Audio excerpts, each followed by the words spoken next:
In the year 1119, 9 French knights stood before the King of Jerusalem and made a vow that would reshape the medieval world. They pledged to protect Christian pilgrims traveling the dangerous roads to the Holy Land. But within 2 centuries, these warrior monks would control a financial empire so vast that kings borrowed from them, and their sudden destruction would send shockwaves across Europe. The question that haunts historians is not how they rose to such power, but why they vanished so completely, and whether the charges that destroyed them were real or merely convenient. The roads to Jerusalem after the First Crusade were death traps. Bandits lurked in mountain passes, waiting for exhausted pilgrims who had sold everything to make the journey. Bodies lined the routes, stripped of possessions, and left to rot under the Mediterranean sun. Into this chaos stepped Hugh de Payens and 8 companions, calling themselves the poor fellow soldiers of Christ and of the Temple of Solomon. They took their name from the Temple Mount in Jerusalem, where King Baldwin II granted them headquarters in the Al-Aqsa Mosque, built over the ruins of Solomon's ancient temple. They wore white mantles emblazoned with red crosses and swore oaths of poverty, chastity, and obedience, yet their definition of poverty would prove remarkably flexible. For the first decade, the Templars remained obscure, barely mentioned in chronicles of the era. Then, in 1129, Hugh de Payens traveled to Europe seeking papal recognition, and he found a champion in Bernard of Clairvaux, the most influential churchman of his age. Bernard crafted a rule for the order that transformed it from a small band of knights into an official military religious order, the first of its kind. Bernard wrote passionate defenses of their mission, declaring that when a Templar killed an infidel, he was not committing homicide, but malicide, the destruction of evil itself. This theological innovation gave the Church's blessing to holy war, and donations began flooding in from nobles eager to support warriors who fought with both sword and prayer. The wealth arrived in forms the Templars had never anticipated. Landowners across Europe bequeathed estates, farms, and vineyards to the order. Kings granted them tax exemptions and legal privileges that placed them beyond local authority. The Templars answered only to the Pope, creating a sovereign network that operated across borders with unprecedented freedom. They established chapter houses in every major city from London to Jerusalem, each one a fortified compound where members trained, worshipped, and conducted business. The order's structure became remarkably sophisticated, with 3 ranks: the knights who fought, the sergeants who supported them, and the chaplains who tended to souls. Behind them worked a vast staff of craftsmen, farmers, and administrators who turned donations into operational infrastructure. But the true genius of the Templars emerged not on battlefields, but in counting houses. Pilgrims still faced a deadly problem. Carrying gold and silver across thousands of miles made them targets for thieves. The Templars solved this with an innovation that seems obvious now, but was revolutionary then. A pilgrim could deposit funds at a Templar house in Paris and receive a coded letter. Upon reaching Jerusalem, he presented this letter and withdrew his money, minus a service fee. The system required something medieval Europe rarely possessed: trust that an organization would honor its commitments across vast distances. The Templars, bound by sacred vows and backed by papal authority, became that trusted institution. They had invented the banking system. The implications unfolded rapidly. Kings discovered that Templar houses could store royal treasuries more securely than palace vaults. The Templars charged interest, though they carefully avoided calling it that, since usury was a sin. Instead, they collected fees for currency exchange, storage, and risk management. They developed accounting methods to track complex transactions, creating encrypted ledgers that only initiated members could read. They issued loans to monarchs financing crusades and to nobles building castles. The temple in Paris became the financial center of France, holding the crown jewels as collateral and managing accounts for the royal household. The poor fellow soldiers had become the bankers of Christendom, and their wealth grew to staggering proportions.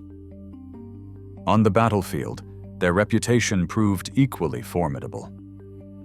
Templars never retreated unless outnumbered 3-1, and they never ransomed captured brothers, believing that capture meant martyrdom or shame.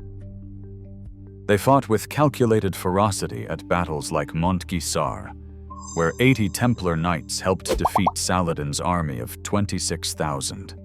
Their fortresses dotted the Holy Land, massive stone structures like Coton Castle Pilgrim that could house 4,000 troops. They maintained a Mediterranean fleet that transported soldiers, pilgrims, and cargo, further expanding their economic reach. The distinctive white mantle with its red cross became synonymous with martial prowess and religious devotion, a symbol that commanded respect and fear in equal measure. Yet the order's success contained the seeds of its destruction. By the late 13th century, the Templars had accumulated enemies across Europe.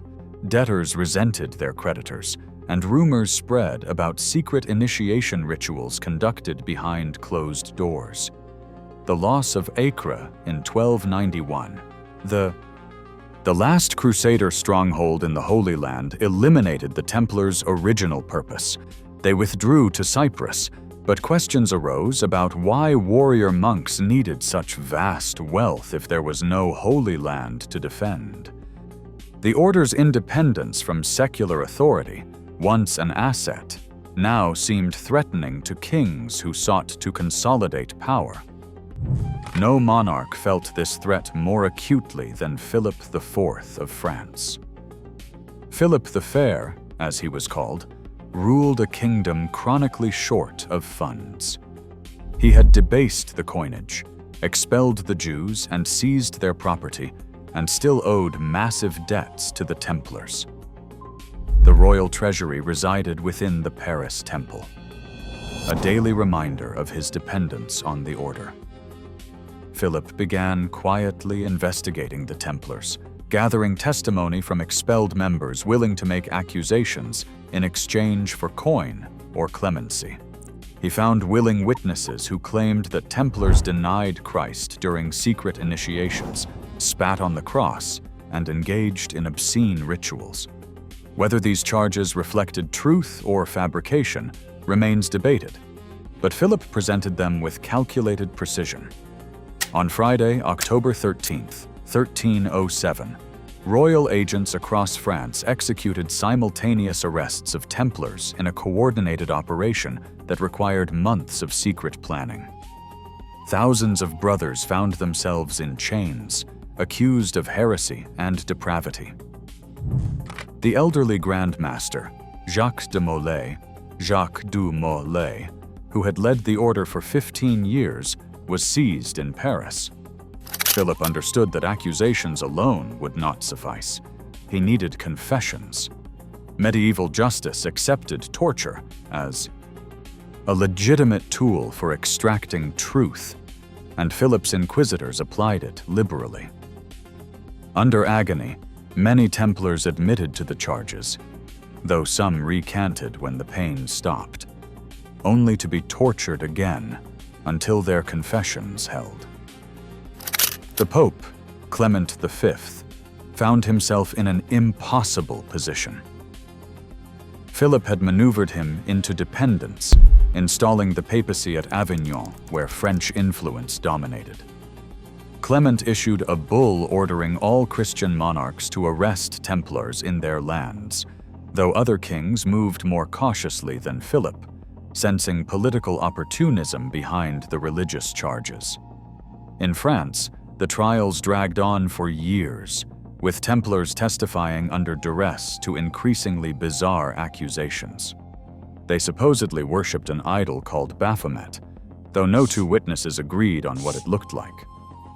They allegedly encouraged homosexual acts among brothers, though evidence for this came mainly from hostile interpretation of the kiss of peace, a standard Christian greeting.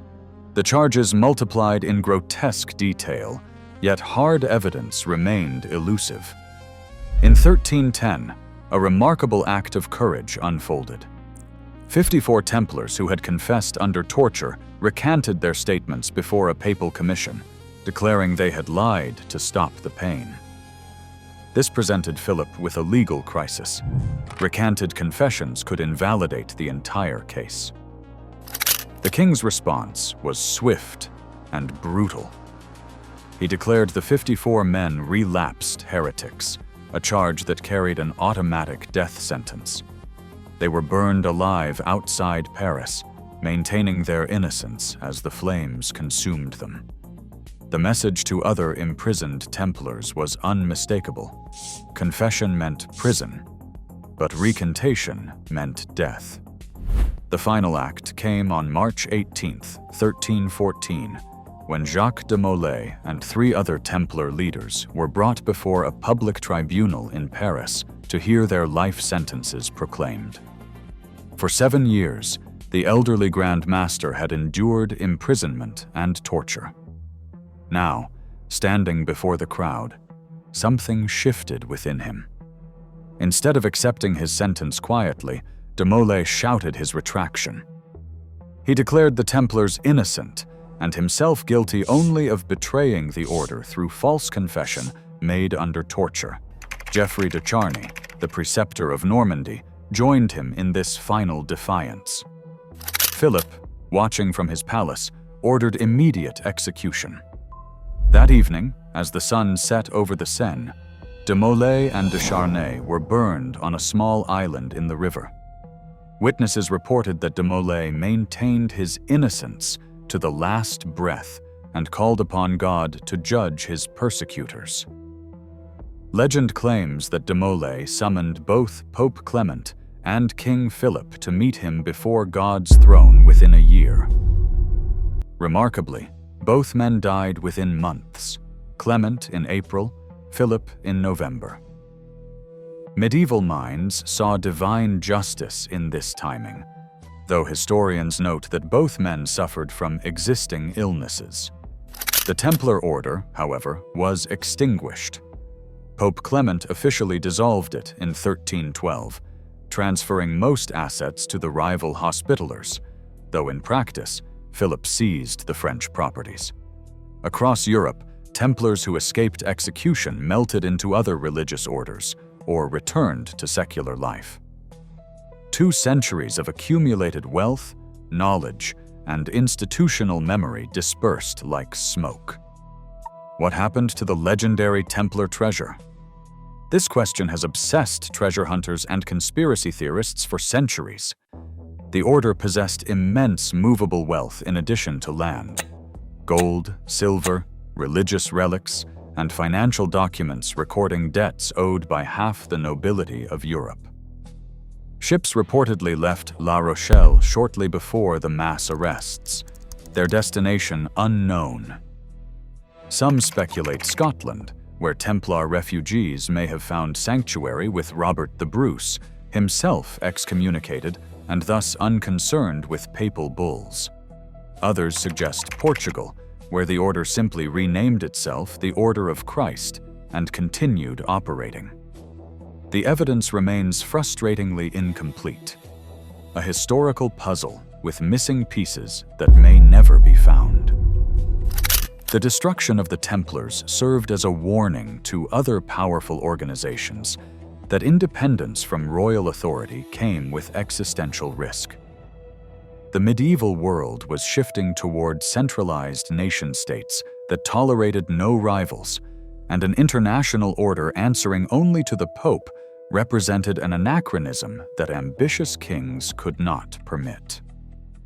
Philip's methods, combining fabricated charges with legal procedure and public torture, became a template for dismantling institutions that possessed wealth or independence.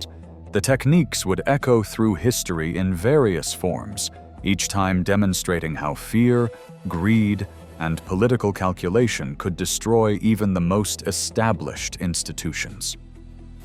Modern scholarship approaches the Templar accusations with skepticism. The charges mirror standard medieval heresy accusations applied to countless groups, from Cathars to Jews, suggesting they were tools of persecution rather than genuine grievances. The lack of physical evidence. For items like the Baphomet idol, despite searches of every Templar property, indicates the confessions were products of torture rather than truth. Most historians now conclude the Templars were guilty primarily of being wealthy, independent, and vulnerable to a ruthless king who saw their destruction as financially advantageous. The tragedy lies not just in the injustice of their fall, but in the loss of an institution that, despite its flaws, had pioneered concepts of international finance and institutional trust that took centuries to rebuild. The Templars vanished, but their innovations endured. The banking practices they developed evolved into modern financial systems. The idea that an institution could be trusted across borders, that paper could represent value, that deposits could be made in one place and withdrawn in another. These concepts survived their creators. Letters of credit, checking accounts, and international banking all trace their ancestry to the white-mantled warriors who realized that moving information was safer than moving gold. In their destruction, the Templars revealed both the fragility of institutions and the persistence of ideas. History remembers them as warrior monks who defended pilgrims and battled. Saracens, yet their lasting legacy belongs to the realm of commerce and trust rather than warfare. They proved that an organization built on vows of poverty could master the language of wealth, that knights could become bankers, and that innovation could emerge from unexpected places. Their rise demonstrated how institutions could accumulate power by providing essential services across a fractured continent.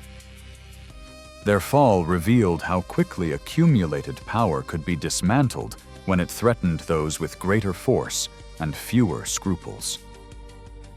The mystery of the Templars lies not in hidden treasures or secret rituals, but in the question of whether any institution, no matter how powerful or innovative, can ultimately protect itself from determined destruction by sovereign authority. The answer they provided, written in flames and extinguished dreams, echoes across centuries as both warning and testament to the impermanence of even the mightiest establishments built by human hands.